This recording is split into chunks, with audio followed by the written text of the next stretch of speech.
Welcome to another episode of Thinking with Mike. We've been on a hiatus here, and that is for good reason. We've had a pretty busy spring market, and what prompted me to do this one is because real estate kind of ebbs and flows with like all sorts of ebbs and flows. Like sometimes no deals are happening, sometimes tons of deals are happening, and then on the flip side of that, sometimes everybody's rational, and sometimes everybody's nuts. And we've just gone through kind of a 2-week period of people are a little Looney Tunes cuckoo right now, and it just happens, and there's nothing you can do about it, and it's really tempting to get into the weeds with it, and all of a sudden you're fighting over things that you never fought before. And I was like, our experience, which we collectively have quite a bit at this point, leads us to believe that like there's a different way to handle that, right? Yeah, 100%. It's much more hands off, and as I've been reflecting, it's kind of like you're more focused on the things that really matter, not all the details, right? So that was the idea. I texted you guys this morning, and I was like, let's talk about, what did I say here? I don't remember. Focusing on the deal and avoiding the non-deal temptations. So focusing on the end goal. The goal, right? Yeah. Yeah. Yeah. I mean, at the end of the day, the goal is to get into a house. It's for the listing agent to sell the house and the sellers to be happy and the buyer to get into a house. Correct. And the buyer to be happy. Right. That's really all that matters. All sellers want to do is move on to the next thing. Right. That's their goal. Yep. Going to where they're going. So like that's the primary focus. And in order for a seller to do that, they need to put together an offering on their property that attracts buyers who want to buy their property so that they can move on to it. Yeah. Now your buyers, their goal is to purchase a house that is like the seller's house. Right. So our job is to facilitate that transaction. Now there's a million different ways that this thing can fall off the rails if you stop thinking about that. I think you and I talked about this earlier in our career, is that especially when you get like, there's like this magic time frame between your like 2 and 3 year after you've had some experience, you've had some closings. The temptation is to be like, I want to win. I want to beat this agent. I've got to get, like, your ego essentially gets in the way. Mm-hmm. And I know I was guilty of that early and often in that like 2 to 3 year time frame of like, I want to win. I want to do this for my client. And I don't remember who said it, but someone's like, look, you need to get out of the way. Like you're getting in the way of both of these people right now. Yeah. Yeah. So, yeah. So it's interesting that you bring that up, the 2 to 3 years. I think the most dangerous agent out there, to be honest with you, is the one who's starting to get traction. Yeah. It's the one they're starting to get into the 15, 20, 25 deals a year. The ego is at an all-time high, and you lose sight of the things that matter because they haven't necessarily experienced the ebbs and flows that you get to when you start getting 5, 6, 7 years. You start getting your second 100 transaction on your belt, and the clarity really starts to show up. Yeah. So yeah, you're absolutely right. It's that experience that just is about winning an ego. Yeah. Yeah. And you're like, oh, I'm going to protect and, I'm going to do all these things for you. And suddenly you're wearing this cape that you really, yes, sometimes we need to put that on, but rarely is that the case. Correct. Yeah. Well, and how many deals have we done where agents have the agent on the other side of the transaction was the one getting in the way, and we're like, look, man, Like, dude, my buyers want this. Your sellers want to sell it to us. Why are you trying so hard? Like, stop trying to like just death grip on everything. you know what I have going on right now? I literally have a seller who won't sign our cancellation from our inspection period. We're trying to cancel during the inspection period, and the seller won't sign it. And it's the most bizarre thing ever. It's right in the contract. Like we can exit for whatever reason. There's no reason to do that. And I'm just like, it's past that point now. Now my buyers don't like them, and now the whole thing's exploded. But when I was getting into this stuff and I started seeing it going this way, I was pleading with the listing agent, like, listen, we're gonna come back and put this deal together in 3 weeks. But if we go down this road, like it's going to die. Yeah. Yep. And there's no good way out of it. But the blinders are on, can't see it.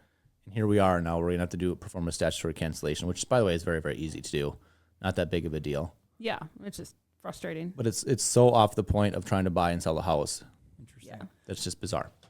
Yeah, and again, PSA, right? Like obedience is a real thing. I always tell my clients, like, look, that is something I owe to you when you sign on with me. Like, I will do what you tell me to do, but I really hope that this is a collaboration. And as soon as like you can take the emotion out of your clients, like I'll always give feedback, especially like negative feedback. And, it'll always be, oh, what do they know? What do they think have they seen other houses in this community or this like price range? And it's like, it's just noise. It's noise. Push that away, drown that. It doesn't, just throw that away, focus on what's here. And can we work with this? Like when an offer's coming together. Correct. And in your situation, like, it's crazy how sometimes our egos and our minds just get in the way of like the big picture. Like, just cancel, move on. Right. You wanted to sell your house. It's not going to work. Let's just be done. You can move on and move and sell your house. Because you can already see the end. Yeah. I bring a lot of this stuff back to like road rage, right? I think road rage it can be boiled down to tunnel vision and an inability to see the bigger picture. So let's say that you're in 100%. rush hour. You're getting the guy behind you is losing his mind. You can feel it. He's yelling at you, and he's forgotten that there's cars in front of you. Yeah. His world has shrunk down to just you and his way. Oh, there's nothing And you worse. see these guys all the time. Yeah. They finally get around you. They freaking floor it. They flip you the bird. And they get in front of you, and they go Yeah. to the car that was in front of you. Yeah. Because they couldn't see. And I'm guilty. I'm not like a road rage person, but like if I'm driving in the left lane and someone is going the speed limit, I'm like, what are you doing? Why are you here? Move over. And this is like a true story. Eventually he moves over. I'm like, well, I'm going to pass him now. I'm just going to fly past him. There's a cop right in front of him. And I'm like, Yeah, it's that broader understanding. That's exactly what you're saying. I was just like, and he starts laughing. Yep. And I look at him and I start laughing. And I was like, well, Yeah, that's exactly right. I'm going to go die in a hole now. That's a perfect example. Yeah. So basically, the experience can see the cars in front of you, the cop in front of you. We see where this is going. We understand where it's going, and we're just pleading with you to please let it go there now. Or to have the confidence to know that there may be a cop, there may be another car. Like we get spun up and like, get the hell out of the way so I can just pass. But that confidence of like, okay, there might be something else in front there, in a real estate transaction. And I think that that's kind of where those more seasoned agents who've been doing this 6, 8, 10 plus years, those are the people you want to work with because yes, they definitely advocate for their client. They're definitely doing what's best in their client, but they also understand that like they don't need to get in the way. Their egos don't need to get in the way of this bigger picture. Yep. And they can see like, okay, well, there's probably this roadblock ahead, but we're going to still navigate our way around it. What if it's not even about the cop being there? Like, what if it's about like everybody's just trying to drive home? Yep. Yeah. That's it. That's all that matters, right? Yeah. Yeah. I always tell people because, a lot of times when you meet with people for the first time, especially if they have to sell their house in order to buy, like there's so many questions. And they're like, well, what about this? And what if this? And what if that? And I'm like, everything is figure outable. Everything is as long as everybody's reasonable. Yep. It's when the emotions really get involved. And I mean, real estate's a very high emotion like industry, right? Like people are at their height in emotion when it's their lives. It's their lives, right? So as long as everything is figure outable, as long as, you have a voice of reason. So I was talking with Ken on the way in because I wanted him to be on here as well. And he's like, I just left. And he brought this up. He said, we can mostly guarantee that if clients get on board with our advice and they hear it and they proceed that, we have a very narrow road of success and it's extremely simple to go through. Whether you can hear it or can't hear it, because sometimes people just can't hear it. You can tell them exactly what they want to. You can tell it's just right off their face. Yeah. But if they don't hear it and they don't go down the road, we're no longer within the bounds of what I can do. And then we end ourselves up in this kind of ambiguous situation. And in those situations, you don't really know how people are going to act. Mm-hmm. And this cancellation that I'm working through right now is one of those things, right? Obviously, we found ourselves off the rails at some point, despite, my advice, and I'm fine to go there. Yeah. But that's probably one of the most interesting things about this is if we do sit down, we have an authentic game plan with buyers, sellers, and everybody in between, and we actually do the things that we know will get us there, boy, can we guarantee a smooth transaction. Yeah, absolutely. Sometimes all it takes is one cool head to kind of steer the ship. Mm-hmm. Conversely, sometimes all it takes is one loose cannon. Yeah. And what's interesting, this might be a little off topic, but I don't know about you guys, but like you can almost always tell what person's going to be a problem. Like when you're doing a buyer meeting and they're giving off all these like nonverbal signs and, just kind of like, just stoic or reacting harshly or telling you stories about how someone else screwed them. You're like, oh, this is okay. Yeah. I have a feeling I know where this is headed. Yep. Yeah. Well, and what's cool about that is you kind of adjust. Like, I guess when that happens, when you're talking about this narrow path, I kind of go from there and I go like this. And I go, okay, we got a little wider path. And so I'm like more variables in line with that conversation. Yeah. And you can kind of keep it smooth despite that. Yeah. It's kind of interesting. Yeah, definitely. Well, and that's maybe, again, probably maybe a PSA for like sitting down and like actually interviewing like listing clients and buyers. I don't know, buyers, maybe it seems like they're their tell is a little bit more like forward. You know, sellers, it's like, well, we don't know because we're just getting started. We've all run into like sellers who are like, okay, this is going to be a problem too. But for some reason, it seems like buyers, we just immediately get that sense of like, oh, these guys are going to be coachable, they're cool-headed, they're going to be, you know, listening to what I have to say, or the opposite. And like, I don't know, it's just something about buyers that just, Well, sellers, when seller meetings get off the rails, it's because we end up kind of focusing the meeting on things that aren't in the goal. Right. So they want to hyper focus in on all of the things that kind of are distracted. They're the ones that like spend their whole life finding the perfect commission structure. Yeah. And now they've lost the path of finding the person who's most competent in this. Yeah. Exactly. Of course we can talk about compensation, but that is not the sole focus. You're going to find yourself you can chase that bottom of the barrel all you want, and you're going to get what you get. Yeah. Yep. So sellers are pretty easy that way because they just get stuck on the transaction of it and they forget that selling a house is quite difficult. Yeah. Yeah. It takes a lot of experience. Yeah. Especially now. I mean, compared to a couple years ago. Yep. Yeah. But it's been so fun being able to like sell real estate in this marketplace with the experience that we've been able to gather. It's been so good. And I will say this too. I mean, we'll talk about the financial aspect of selling real estate. And that's part of this 1 to 2 year agent is that cancellations can really, really, really hurt an agent who does not have that financial well-being. Because you know, commissions are big numbers, like they really are big numbers, and when you don't have tons and tons of them in the pipe, like that can matter too much, and you can really find yourself off the rails negotiating on the behalf of your commission in that deal. So 100%, 100%. So I guess an advice as you're interviewing agents, ask them about where they're at in their business because it matters. If they've got deal flow, they'll be able to advise you clearly. Absolutely, yeah. 100%. Yeah. Cancellations comes through. The most annoying thing about a cancellation for me is a cold feet cancellation. And it has nothing to do with the finances or anything like that. Yep. I'm just bummed out because we found a nice property for this person.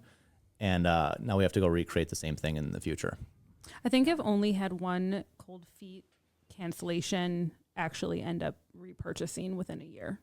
Like a lot of cold feet cancellations, it's like a cold feet and an exit of buying a house for a year. And then they look back and they're like, damn, should have bought it. And what's funny too is that I don't know about you guys, but like I always try to like force the issue with those cold cancellation buyers. Like, okay, we're going to do it. We're going to find that this is the one. Like you trick yourself and like, okay, this is the one. They're going to get through this. We all know I had a client. You guys know his name. I know some of yours. Like it's crazy how we like lead ourselves to believe when we're not getting a lot of deals. We don't have that like confidence. Like suddenly it's like, oh, we're just going to force this to the finish line and they're going to do it. And it's like, no, they're lifelong renters. And that's just, and they're okay with it. It's us that have the problem with it. Yep. I came into my office today and Alaina walked into my office and went, man, that one canceled. And she goes, what are you talking about? You knew that. You told me on Monday it was going to cancel. And I was like, yeah, I knew. What are you talking? You told me the day you signed it was going to cancel. Very true. I did say that. I was like, yeah, but we knew that. Yeah, we did. You can see them. But I'm still grieving. Yeah. And you're absolutely right, Matt. Part of that, exit was I'm going to take some time off and focus on X, Y, and Z.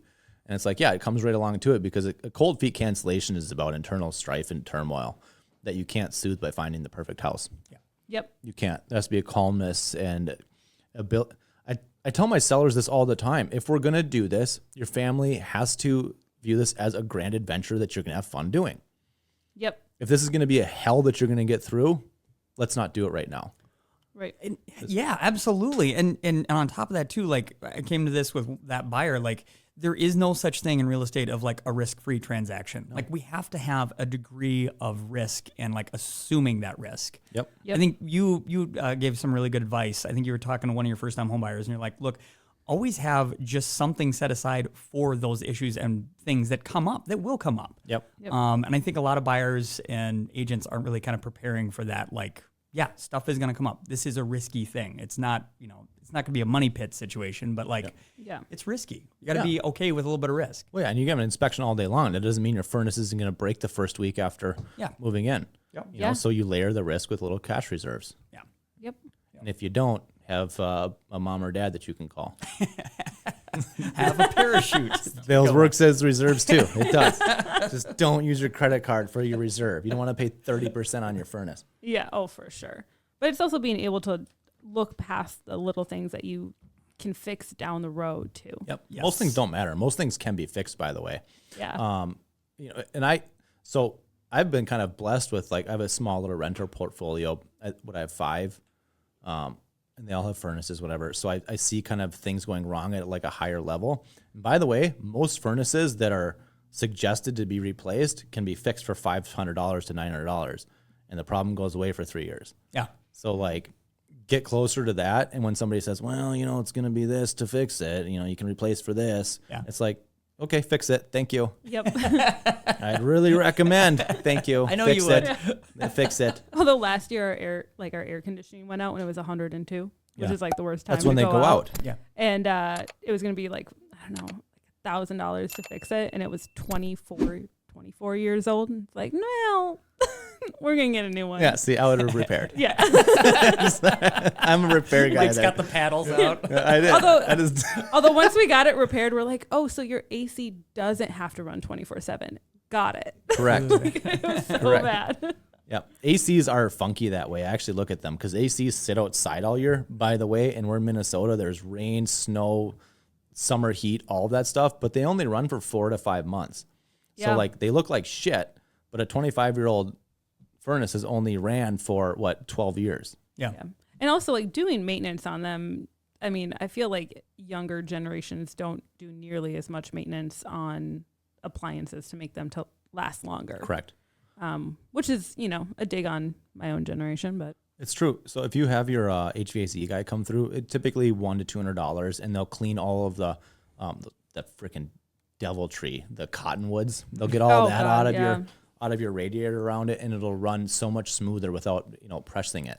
Yep. That stuff really, really matters. Yeah. My whenever I show an older house where you can tell that it's original owners, and yes, the AC is and furnace are also original, but it is pristine. Like, Yeah. you would make you'd make a sandwich and eat it on the top of it because it's so clean, like that.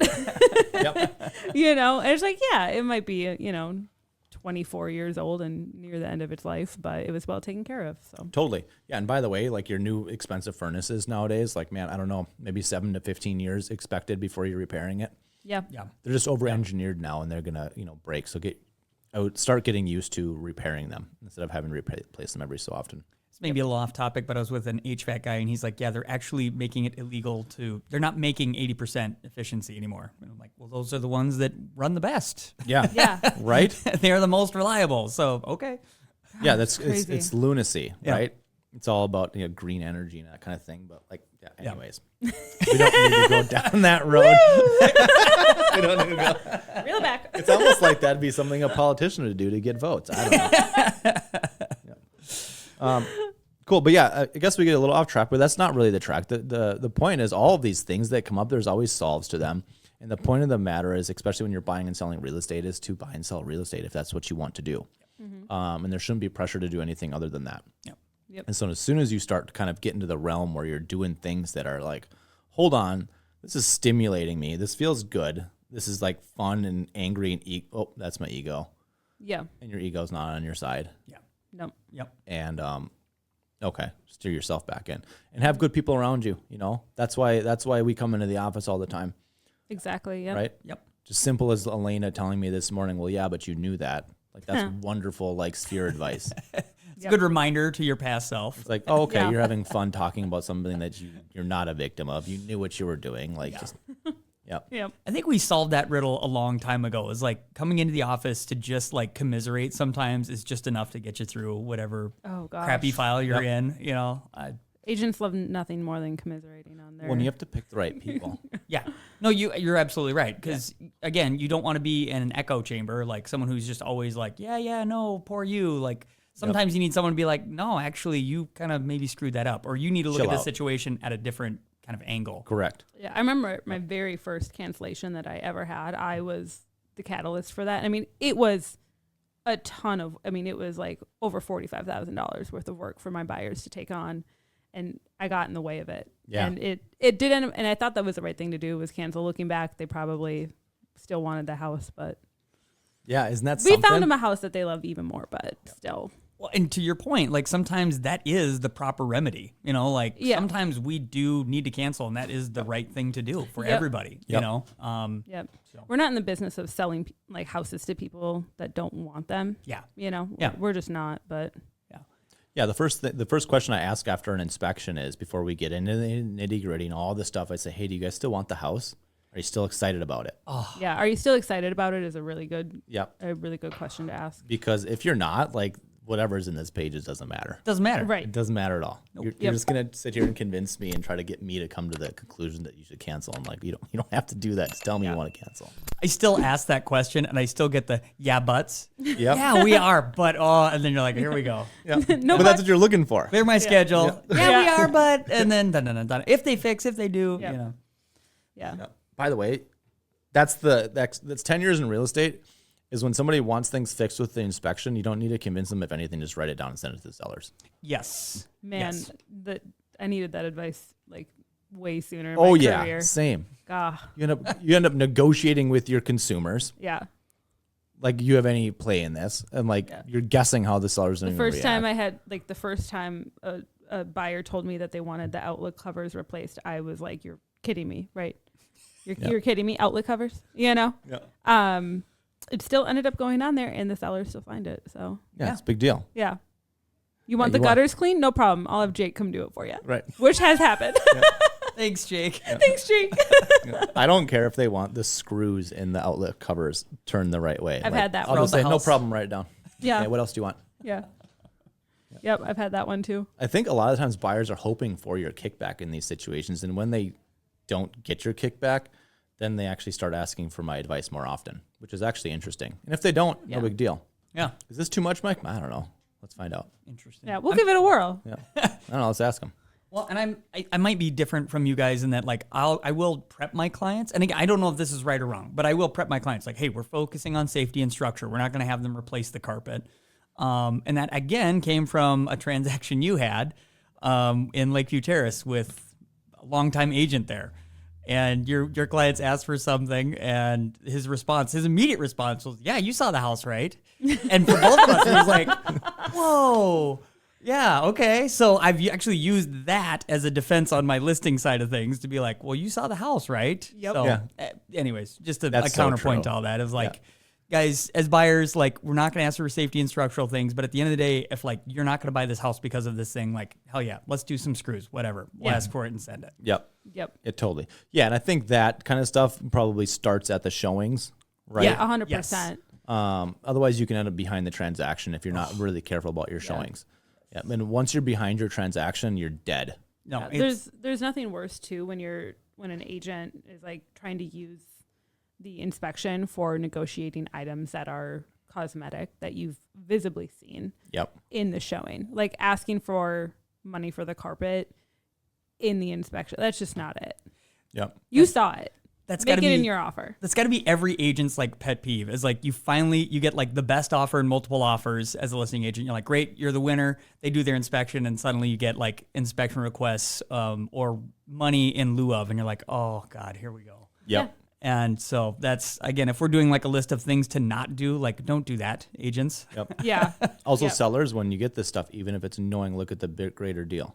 Yes. That's a good thing Yeah. too. Like outlet covers, gutter cleaning. Absolutely. Yeah. I've experienced sellers with an offer that's 30,000 over the next highest, and they come through the inspection and they ask for $5,000 of meaningless garbage, and they're like, well, I don't know. I'm like, oh my God, we have a $25,000 fall from here. Like, what are you talking about? Like, let's look at what we're doing here. Yeah. But that's when the ego comes in and it's Right. wanting to win. Exactly. And And there is a demographic out there too. Again, I'm always playing devil's advocate, and that's why I'm not going to be invited again on the show. But there is a demographic That's of why people you're out here. That's why you're here. that's why I'm in the middle. there is a, That's why you're there is literally a group of people out there that will they'll cut off their nose to spite their face. They will take an offer that's less money that doesn't have an inspection contingency, even though there's no way they're going to get $25,000 worth of stuff on they will take the surefire thing, even though it's less money. So I don't know. You know why? It's because they want to go where they're going. Yeah. Yeah. Yes. Greater Yep. picture. And you got to be. That's why you always write offers, right? You always write offers because you never know Who got a VA one through for no reason other than they liked veterans? It was lower. It was 0% down. I think that was Sam. Sam just got one through. Yeah. She got a VA through less than the best offer. Yeah. Against cash. Yeah. With an inspection. Yep. And the sellers selected them because it was simply VA. So you never you write an offer. Yeah, you write an offer that works for you because you never know. You just adjust your expectations. Yeah, it's also crazy the number of buyers that I've had that have worked with previous agents, and they're like, "Yeah, our agent just really was like forcing us to write an offer we weren't comfortable with." It's like, look, I might not agree with what you offer. You might not take my advice, but I'm gonna write what you want me to write. Yep. And something's better than nothing at the end of the day. Yep. By the way, I tell this to my buyers all the time. They go, "Well, I don't want you to spend the time." It's 5 minutes. I literally write a 60-page offer in 5 minutes. Yeah. And I know that you don't believe me, but I absolutely do. It takes We've written so many. It's all templated. I know the contract extremely well, and I know what the pieces that we need to change in, and it will be done in 5 minutes in your inbox. Mm-hmm. I think we all have an offer this year going off of that advice of like doing nothing is the only probability of zero. Correct. And we've all just thrown out a flyer and something, it's either furthered the conversation, we've gotten the home, or, somehow we've gotten it with that offer. I love just the rep. I love the rep of a buyer doing something. Yeah. Yeah. And that's what I had prepped this gal in, by the way. I said, worst case scenario, we've got an offer rep in. Yeah. And you felt the weight of this because I could tell that she was already emotionally there. So like feel the weight, feel the stress. And even if it pushes you out of the deal, at least you have a rep and your brain has an extra step forward with that in mind. Well, it's so nice to have the paperwork done. Hey, you know what all these terms mean. You know what everything is outlined on these PAs. I don't have to take the hour anymore to go through it. We're done, and we can just move forward the next offer. We're ready to go. Correct. Yep. And you get your money back. No big deal. Nobody cares. Buyers that you would beat originally are ecstatic. Sellers don't give a crap because they've got their buyer waiting for them. Yep. No big deal. Yep. That's the best part about a rep, by the way, when it goes straight to pending. Yeah. You cancel pending. Because then your ego shows up. You're like, damn it. I had something that somebody else wanted. That's a buyer, by the way. Don't ego cancel just to screw the sellers, because I'm telling you 99.999% of the time, your cancellation goes through and it goes right back to active inspection or pending status. Yeah. Yep. And that's good advice for those people writing offers. I don't know who our audience is, but for those people that are just like writing and losing, like I always tell my folks, like, look, we want to be in the top 3 because I love getting those phone calls. I love getting the phone call of like, you're next up to bat. We're not going to go live. We just want to work with your offer. And you're like, oh. So I bought my first house.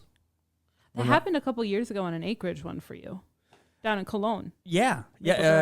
It's happened. Yeah, I've been lucky. It's happened a few times where you get the call and it's like, it's fantastic. We earnestly, and 9 times out of 10, we're still looking. Yeah. So you're perfect. Yep. Because you've already been looking for a long time before that too. Yes. More than likely. More than likely. Yes.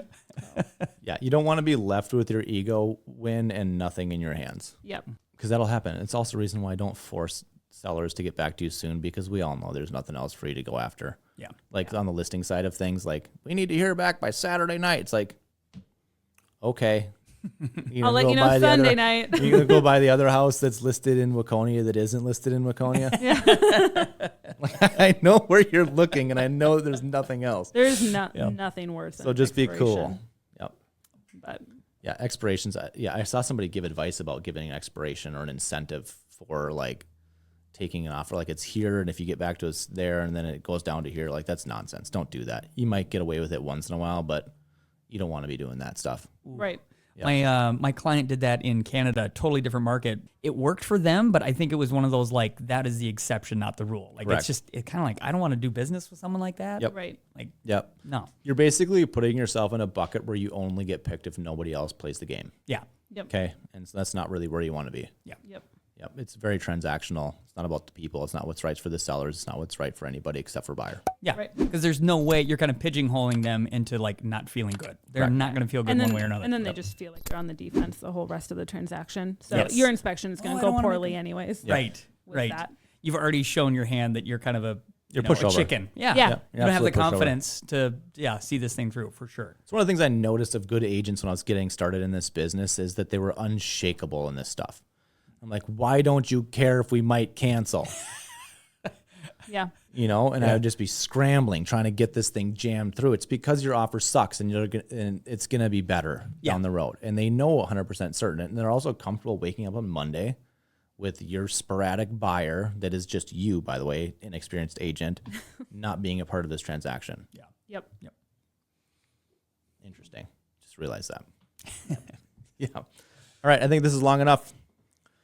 Thank you all for tuning in. You guys like, subscribe, comment. This is a lot of fun. Bye-bye. Bye-bye.